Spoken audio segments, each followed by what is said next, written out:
जौ का दलिया ज़ियाबीतस के शिकार अफराद के लिए दलिए का इस्तेमाल ब्लड शुगर को कंट्रोल में रखने के लिए बेहतरीन साबित होता है। जौ के दलिए में पाए जाने वाले अज्जा ज़ियाबीतस यानी शुगर के शिकार अफराद के लिए फ़ायदेमंद असरात रखते हैं।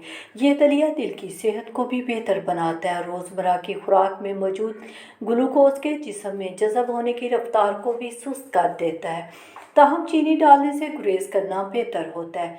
इसके बनाने का तरीका यह है कि रात के वक्त 1 कप जौ का दलिया 6 कप पानी में भिगो कर रखें और सुबह इसी पानी में धीमी आंच पर पकाएं। जब उबल जाए तो इस पर सालन डालकर खा लें। आपको मालूम होना चाहिए कि जौ का दलिया गंदम के दलिए की निस्बत जल्दी पक जाता है। बेहतर तो यही है कि दालें खसूसन लोबिया का सालन इस्तेमाल करें। लोबिया कुदरत की पुरग़ज़ाइयत चीज़ों में से एक है। ये फाइबर और प्रोटीन से भरपूर होते हैं और ये दीगर ज़रूरी मिनरल्स मैग्नीशियम और पोटाशियम भी जिस्म को पहुंचाते हैं। एक तहकीक के मुताबिक लोबिया ज़ियाबीतस टाइप 2 के मरीज़ों में शक्कर के लेवल को मामूल में रखने और इनमें अमराज़ क़ल्ब का ख़तरा कम करता है।